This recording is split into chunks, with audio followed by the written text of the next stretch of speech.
ណែលោកអញជានរណាមិនក៏ហ៊ានមកចាប់ដៃអ្នកនាងវិមានយ៉ាហើយចុះអញជានរណាមកពីណាដែរវិសាលគាត់ជាមនុស្សដែលខ្ញុំស្រឡាញ់ថាម៉េចមនុស្សដែលអូនស្រឡាញ់ក្រែងជាបងអីនោះជារឿងកាលពីមុនខ្ញុំមិនល្ងងឲ្យខ្លួនឯងឈឺចាប់ដោយសារតែមនុស្សគ្មានបេះដូងដូចជាលោកនោះទេរឿងពន្លឺ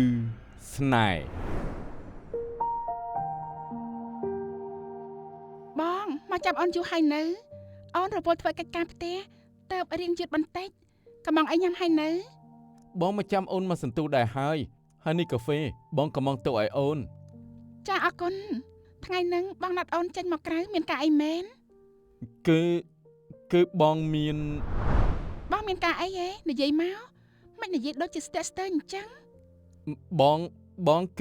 គឺបងចង់បែកគ្នាជាមួយអូនថាម៉េចបងនិយាយថាម៉េចបងថាចង់បែកគ្នាជាមួយអូនហេតុអីហើយស្រឡាញ់គ្នាច្រើនឆ្នាំហើយនឹងមិនបានទៅនៅសុកបែកគ្នាអូនធ្វើអីខុសអូនមិនបានធ្វើអីខុសទេបងទេជាអ្នកខុសគឺបងមានអ្នកថ្មីបងសុំទោសតើស្នេហារបស់វិមាននឹងទៅជាយ៉ាងណាបើនៅសុករក្សាមកសុំបែកគ្នាបែបនេះទាំងដែលវិមានមិនបានត្រៀមចិត្តទុកជាមុនតើស្នេហាពួកគេទាំងពីរអាចត្រឡប់មករកគ្នាដូចដើមវិញទេនៅផ្ទះរបស់វិមានអារម្មណ៍របស់វិមានហាក់ដូចជាមានការប្រែប្រួលខុសពីធម្មតាតាំងពីគេបែកបាក់ស្នេហាមកវិមានកំពុងធ្វើអីនឹងកូនវិមានចាស់ពុកហើយកំពុងគិតអីនឹងបានជាពុកហៅមិនឮអត់មានគិតអីទេពុកកូនកំពុងតែធ្វើម្ហូបតែមិនដឹងពុកចូលមកនិយាយអញ្ចឹងថ្ងៃហ្នឹងឧត្តមបងឯងគេមកលេងណាបញ្ញាប់ស្លុកទៅអញ្ចឹងចាស់ពុកហើយគាត់មកដល់ថ្មណាពុកគេថាបន្តិចទៀតនឹងមកដល់ហើយអូនោះគេមកដល់ល្មមជំរាបសួរលោកពូលើកដៃថ្វាយព្រះក្មួយមិនហើយពុកម៉ែសុខសប្បាយអត់បាទគាត់សុខទុក្ខធម្មតាទេហើយចុះលោកពូសុខទុក្ខទៅតាមវ័យនឹងណាក្មួយវិមានណាបាយឆ្អិនហើយនៅកូនបងឯងគេមកហើយចាពុកបាយសម្លឆ្អិនហើយតើបងអាដាមអញ្ជើញហូបបាយបងបានម្ហូបអីនឹងអូនវិមានចាថ្ងៃនេះអូនស្លកកោជាសម្លដែលពុកចូលចិត្តអូហូប្អូនស្រីបងនេះចេះស្លកកោទៀតល្មមយកប្តីហើយអញ្ចឹងមិនអត់ពូពូកំពុងតែសម្លឹងមើលដែរនឹងណាវិមានមិត្តភក្តិបងនៅលីច្រើនណាស់ហើយសង្ហាទៀតចាំបងណែនាំឲ្យស្គាល់រាល់ថ្ងៃនេះពូបានកូនស្រីពូនឹងហើយដែលជួយដាំបាយធ្វើម្ហូបឲ្យពូហូបរាល់ថ្ងៃហើយពូវ័យកាន់តែចាស់បើសិនជាមានអ្នកណាចង់បានអីពូលើកឲ្យគេតែហ្មងពុកលែងស្រឡាញ់កូនហើយអីបានចេះតែចង់ឲ្យកូនមានប្តីនឹងមកពីពុកស្រឡាញ់ហើយបារម្ភកូននឹងហើយទើបពុកចង់ឲ្យមានអ្នកមកមើលថែកូនខ្ញុំមិនចង់គិតរឿងហ្នឹងទេពុកខ្ញុំដូចជាមិនសូវមានទំនុកចិត្តនឹងរឿងស្នេហាអីអស់ហ្នឹងសោះមកពីអូនមិនទាន់បានជួបមនុស្សដែលស្រឡាញ់ពិតប្រាកដចុះពេលណាជួបទៅបងឬតើតែប្អូនមានអាយុ80ឆ្នាំមែនតោះក្មួយឧត្តមហូបបាយទៅបានលោកពូពេលវេលាចេះតែរំកិលទៅមុខពីមួយថ្ងៃទៅមួយថ្ងៃវិមានតែងតែអង្គុយនៅចំការក្រោយផ្ទះគិតពីរឿងស្នេហាគេជាមួយនឹងរក្សាដែលបានបែកគ្នាអស់ជាច្រើនខែពេលនោះវិមានស្រាប់តែមានអារម្មណ៍ដូចជាមិនសូវស្រួលខ្លួនចំពេលដែលវិសាលដើរឆ្លងកាត់ទីនោះហើយនេះខ្ញុំកាត់អីចេះបានជាសុកខ្ញុំឈឺក្បាលបែបនេះតើអ្នកនាងកាត់អីដែរចាខ្ញុំមិនអីទេលោកតែខ្ញុំមានអារម្មណ៍ថាឈឺក្បាលខ្លាំងណាស់ស្រាប់តែភ្លាមនោះវិមានក៏បានសន្លប់បាត់បង់ស្មារតីចំណែកវិសាលឃើញវិមានសន្លប់បែបនេះមិនដឹងថាផ្ទះរបស់វិមាននៅទីណាក៏បាននាំយកវិមានទៅសម្រាកនៅផ្ទះរបស់ខ្លួននេះអ្នកនាងដឹងខ្លួនហើយមែនទេចាតើទីនេះជាកន្លែងណានេះជាផ្ទះរបស់ខ្ញុំបានដើរទៅលេងនៅឯភូមិឆ្ងាយខាងនោះខ្ញុំបានឃើញអ្នកនាងសន្លប់តាមផ្លូវ ហើយក៏បានយកអ្នកនាងមកផ្ទះរបស់ខ្ញុំមក តែឥឡូវនេះខ្ញុំចង់ទៅផ្ទះវិញ បាទមិនអីទេអ្នកនាងចាំខ្ញុំជូនអ្នកនាងទៅផ្ទះវិញ ចាមិនអីទេលោកខ្ញុំអាចទៅខ្លួនឯងបាន ហេតុអីក៏នាងស្អាតម្ល៉េះខ្ញុំមិនដែលជួបស្រីណាស្អាតដូចជានាងទេ លោកណែលោក អូបាទអ្នកនាង ខ្ញុំអរគុណលោកដែលបានជួយខ្ញុំអញ្ចឹងខ្ញុំលាសិនហើយ បាទអ្នកនាងតោះចាំខ្ញុំជូនអ្នកនាងទៅ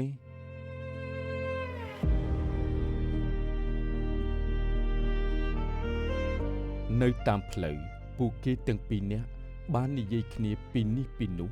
ធ្វើឲ្យគេមានអារម្មណ៍ដូចជាស្និទ្ធស្នាលអារម្មណ៍ដូចស្នេហាដូចពាក្យគេថាឃើញភ្លាមស្រឡាញ់យកមិនអត់អ្នកមើល លោកជួយខ្ញុំត្រឹមនេះបានហើយខ្ញុំអរគុណហើយ បាទអ្នកនាងនិយាយអញ្ចឹងខ្ញុំនិយាយជាមួយអ្នកនាងកន្លះថ្ងៃហើយមិនទាន់បានស្គាល់ឈ្មោះអ្នកនាងទេតើអ្នកនាងឈ្មោះអីដែរ ចាខ្ញុំឈ្មោះវិមាន ឈ្មោះពិតជាពីរោះណាស់ ចុះលោកឈ្មោះអ្វីដែរ បាទខ្ញុំឈ្មោះវិសាល ឈ្មោះរបស់លោកសមនឹងរូបរាងណាស់អញ្ចឹងវិសាលខ្ញុំលាសិនហើយ បាទសុខសប្បាយតាមផ្លូវណាវិមានពួកគេទាំងពីរនាក់ក៏បានបែកផ្លូវគ្នាតែអារម្មណ៍របស់ពួកគេទាំងពីរនាក់ចាប់ផ្ដើមដុះពន្លកស្នេហាតើពួកគេទាំងពីរនាក់នឹងមានចំណងស្នេហាដល់កម្រិតណាវិសាលអាចពន្លត់ភ្លើងស្នេហ៍គេជាមួយវិមានបានឬក៏នៅបន្តទៀតសម្រាប់ខ្ញុំចង់ឲ្យវិសាលនៅបន្តទៀតស្រួលមិនស្រួលស្ងាត់វិសាលនិងវិមានចូលរោងការបាត់បើរក្សាសង្សារចាស់វិមានដឹងថាវិមានចូលរោងការស្រួលមិនស្រួលយំបោកក្បាលខ្ទេចថ្ងៃនេះអូនចង់ធ្វើម្ហូបអី ពុកថាចង់ពិសាទឹកគ្រឿងម្ដង អញ្ចឹងយើងទៅរកកន្លែងបន្លែទៅអញ្ចឹង បន្លែថ្ងៃនេះស្រស់ល្អណាស់បង បន្លែទាំងនេះសុទ្ធតែកសិករខ្មែរជាអ្នកដាំមិនប្រើគីមីទេហើយមានសុវត្ថិភាពណាស់ ចាអញ្ចឹងហើយបានជាខ្ញុំឧស្សាហ៍មកទិញនៅទីនេះ ឧត្តម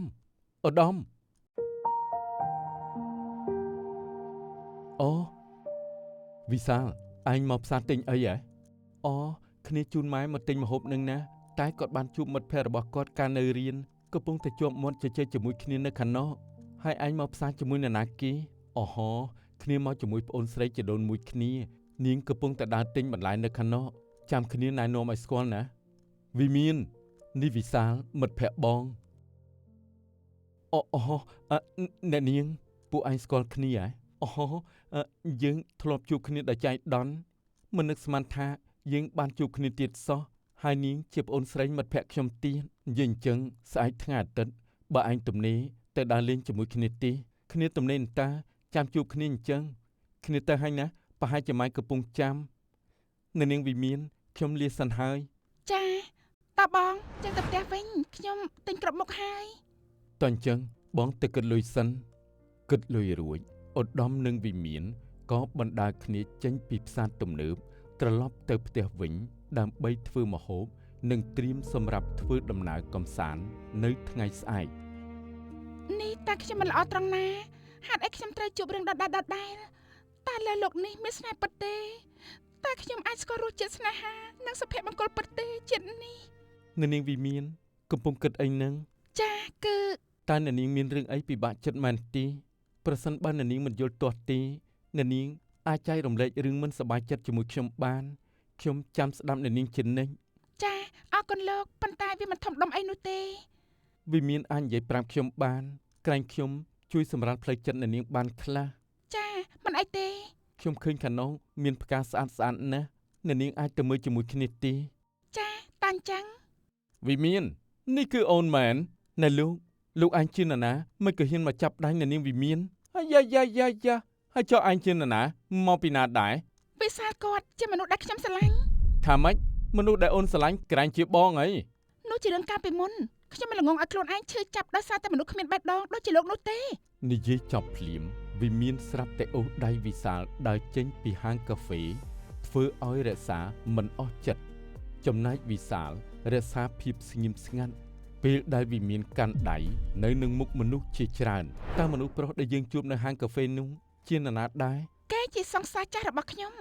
យើងបែកគ្នាមួយរយៈហើយគេជាអ្នកសុំខ្ញុំបែក ចុះអ្នកនាងនៅមានចិត្តលើគេទេ ខ្ញុំបានលុបគេចេញពីបេះដូងខ្ញុំហើយខ្ញុំមិនស្រឡាញ់មនុស្សដែលមិនស្គាល់ពីតម្លៃរបស់ខ្ញុំឡើយ ចុះហេតុអីពេលនេះ គេមករកអ្នកនាងវិញ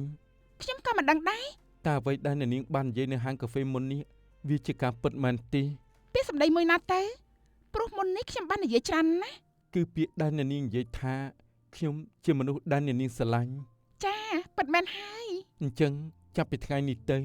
យើងខ្លាចជាសង្សារនឹងគ្នាហើយមែនទេយើងអាចជួបគ្នាញឹកញាប់ហើយមែនទេបងមិនធ្វើឲ្យអូនខកបំណងទេហើយបងនឹងមើលថែអូនឲ្យបានល្អបំផុត ចាប៉ុន្តែអូននឹងរងចាំមើលទង្វើរបស់បងថាល្អដល់អូនកម្រិតណា បាទបងទៅសិនហើយណាចាំជួបគ្នាទៀត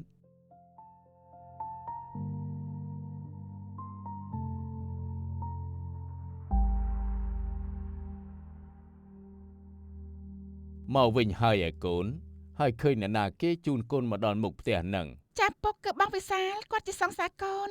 ហើយមិនក៏មកនាំគេមកឲ្យពុកស្គាល់ផង ដូចជាលឿនពេកទៅដឹងពុក ពេលវេលាមិនសំខាន់ទេកូនឲ្យតែគេជាមនុស្សល្អហើយអាចមើលថែកូនស្រីពុកបានល្អទៅបានហើយ ចាពុកគាត់គឺជាមនុស្សល្អ ពុកមិនថាអីទេអារឿងគូសកលស្រេចតែលើកូនចុះ ខ្ញុំនឹងនាំគាត់មកជម្រាបសួរពុកឆាប់អញ្ចឹងកូនសុំត្រៀមចាំបាច់ទឹកធ្វើម្ហូបសិនហើយ អើទៅចុះ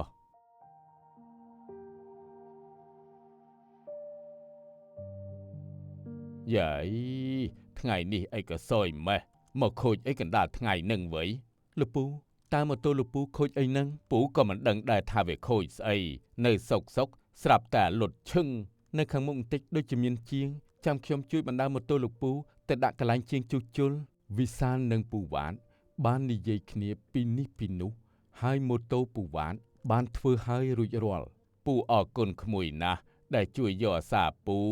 បាទមិនអីទេលោកពូរឿងទិញទួញតានិយាយអញ្ចឹងពូចង់ជើញក្មួយទៅហូបបាយផ្ទះពូបានមកពេលដើម្បីជាការអរគុណព្រោះផ្ទះពូនៅមិនឆ្ងាយនោះទេបាទលោកពូក្មួយប្រុសដល់ផ្ទះពូហើយហាផ្ទះនេះជាផ្ទះរបស់អូនវិមានតាវិមាន ចាពុកបងវិសាល កូនស្គាល់លោកក្មួយខាងនេះដែរមែនទេ ចាពុកគាត់គឺបងវិសាលដែលជូនកូនមកផ្ទះថ្ងៃមុន តាមពិតលោកពូជាឪពុករបស់វិមានជាកូនស្រីពូ ហើយមិនបានជាពុកនឹងបងវិសាលមកជាមួយគ្នាអញ្ចឹង ពុកខូចម៉ូតូតាមផ្លូវហើយបានក្មួយវិសាលជួយបណ្ដើរទៅដល់កន្លែងជួសជុលក៏បបួលក្មួយវិសាលមកហូបបាយផ្ទះយើងដើម្បីជាការអរគុណអញ្ចឹងកូនទៅរៀបចំបាយទឹកមក ចាពុក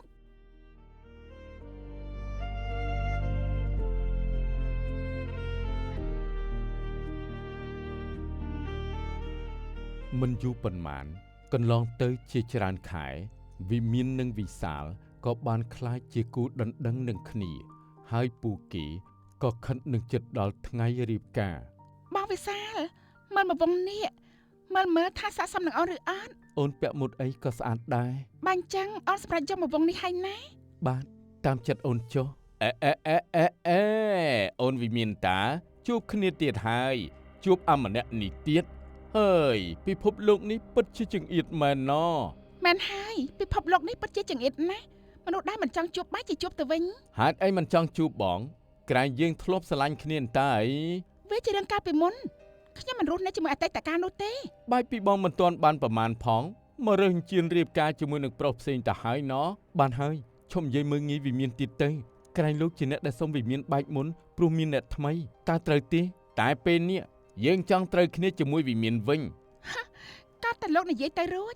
បើលោកមិនចេះក្រែងចិត្តមនុស្សស្រីដែលនៅក្បែរលោកទេលោកក៏គួរតែក្រែងចិត្តអនាគតស្វាមីខ្ញុំដែរ បងអាចបែកជាមួយនឹងមនុស្សស្រីម្នាក់នេះបានបើសិនជាអូនយល់ព្រមត្រូវគ្នាជាមួយនឹងបងវិញនោះឆាប់លែងដៃនាងភ្លាមហេតុអីក៏លោកគ្មានភាពជាមនុស្សប្រុសអីបន្តិចសោះអញ្ចឹងតើអូនយើងទៅវិញ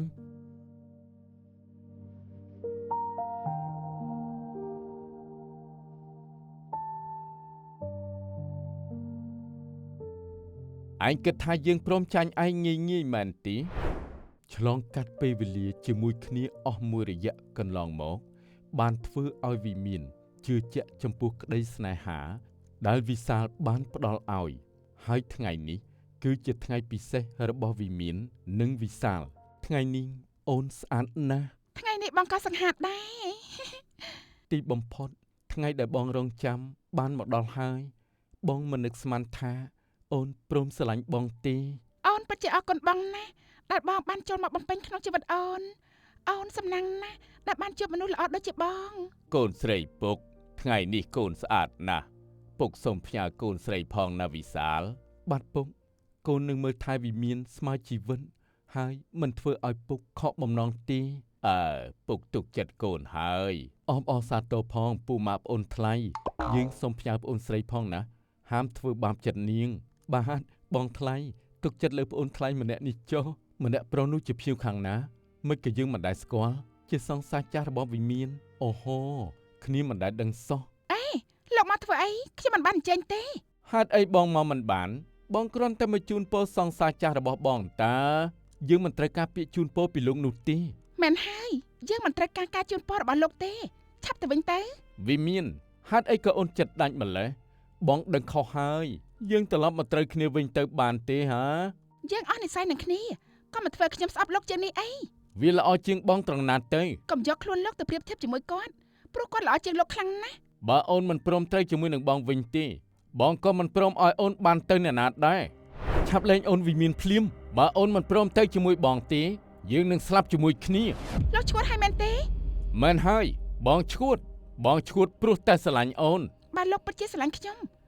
លោកនឹងសប្បាយចិត្តពេលដែលលោកឃើញខ្ញុំបានជួបមនុស្សល្អហើយអាចរកឃើញសុភមង្គលពិតប្រាកដ ពេលនោះរក្សាភ្លេចខ្លួនវិសាលក៏បានហក់ទៅចាប់កំបិតពីដៃរបស់រក្សាហើយក៏បានធាក់រក្សាដួលទៅលើដីពេលនោះប៉ូលីសក៏បានចាប់ខ្លួនរក្សាយកទៅបាត់ទៅវិមានអូនឈប់ភ័យទៅមានបងនៅទីនេះហើយ ចាបងខ្ញុំពិតជាអរគុណបងខ្លាំងណាស់ ពិធីមង្គលការវិសាលនិងវិមានក៏បន្តទៅមុខជាធម្មតាហើយពួកគេបានរស់នៅជាមួយគ្នាយ៉ាងមានក្តីសុខមិនថាពេលវេលាវែងឬខ្លីនោះទេនៅពេលដែលយើងបានជួបមនុស្សដែលស្រឡាញ់យើងពិតប្រាកដបេះដូងរបស់យើងនឹងអាចផ្ដល់ចម្លើយយ៉ាងសុក្រិតបំផុតដរាបណាយើងជាមនុស្សដែលមានក្តីស្រឡាញ់បរិសុទ្ធនិងស្មោះត្រង់យើងនឹងជួបមនុស្សម្នាក់ដែលអាចផ្ដល់ក្តីស្រឡាញ់ឲ្យយើងដោយមិនចាំបាច់ទាមទារ